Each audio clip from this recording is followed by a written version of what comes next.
My guest today is Olena Tregub. She is a Ukrainian voice and a social activist, an expert on international relations. Olena, thank you for joining.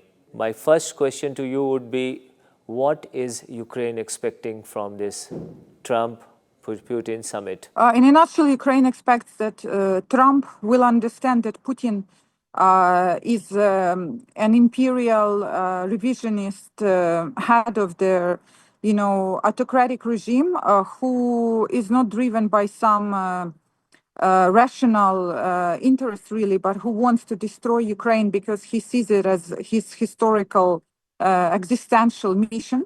And Trump cannot appease Putin because Putin will go further. Because as of now, Trump thinks that he can offer some carrots to Putin.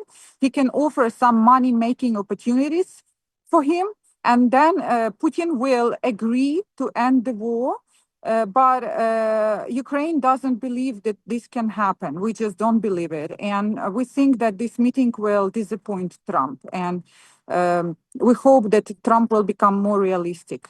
Olena, Donald Trump has been portraying himself as the great peacemaker of the world. I will not go into history where he promised that we'll end the war in a day or two. I know like that those were big talks. But for a moment, even if you take him seriously, even for a moment, do you think there is any scope for Putin agreeing to something that Donald Trump is proposing? One.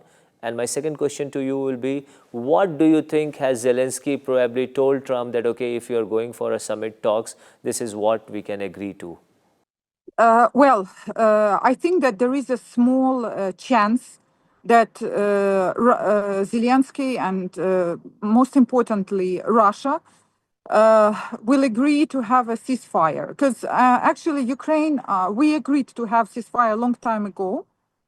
So there's no problem about that. But Russia did not agree to have ceasefire. So I believe that as a result of those Alaska talks, there is maybe 10% chance that Russia will agree to have some form of a ceasefire. For example, not firing missiles at Ukrainian residential buildings and Ukrainian energy infrastructure, Ukrainian cities, while still maintaining the war on the front line. Things like that. But even if a bigger ceasefire is agreed, I think it will be maximum for Russia until the time when Trump leaves his presidency, and then Russia would again think what is the opportunity for Russia to restart the war under the new American president. Because in a nutshell, there is absolutely no chance that there will be peace as a result of this whole Trump initiative. Okay, my next question to you, how is the mood there in Ukraine? Do they, are people hopeful of a peace or probably a glimmer of peace coming after these summit talks? Well, it's a mixture of hope and fear and anxiety. Because things that Trump is saying before this meeting, they revealed that he completely does not even understand fully what this war is about. He does not understand intentions of Russia. He said something like that Ukraine should not have defend itself. That he thinks that. Sometimes that it's Ukraine somehow who's also guilty about the war, even though Ukraine is a victim here and Russia came, and so Ukraine had absolutely no choice but to defend itself, and Ukraine did so. But Trump, he's playing with those words all the time, and when Ukrainians hear these things, they just become very emotional here. It's very hard for Ukrainians to hear things which are untrue.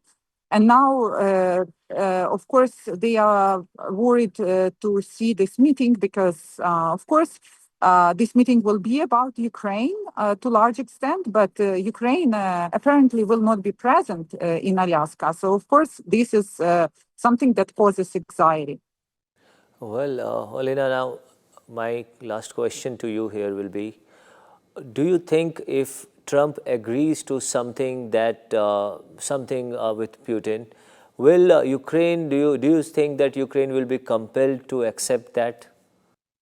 100%, if there will be an agreement, for example, about ceasefire, Ukraine will be compelled to accept it because Ukraine still has partners in Europe and United States. And if everybody agrees on that, Ukraine will agree as well. However, if the conditions are unacceptable and Europe does not agree on those conditions, which are not fair for Ukraine, and also Ukrainian population does not agree, Ukrainian army does not agree, there is absolutely no way to compel Ukraine to accept it. So it depends on the level of concessions. For example, if there is a concession to say that we are freezing the contact line and Donbass is under temporary occupation of Russia, otherwise Ukraine is free to have an army, Ukraine is free to join any international alliances, Ukraine is free democratic country, and later on Ukraine will solve the issue with the occupied territories. That's acceptable for Ukrainians. However, if they say that we want Ukraine to give up territory and recognize this territory as Russian, that's not acceptable. It's not even possible from the legal perspective to give a part of your country just to another country according to Ukrainian constitution. Ukrainians definitely will not agree for things like that. And also if Ukraine also sees that Russia will try to invade again and Russia requires that, for example, no international assistance is shipped to Ukraine in terms of military assistance, that Russia requires that Ukraine doesn't have the army to protect itself, there is absolutely a no starter. Olena, we hope that all the parties involved in this discussion and summit, they talk for peace and something positive comes out. Thank you for joining and giving your valuable time. Thank you.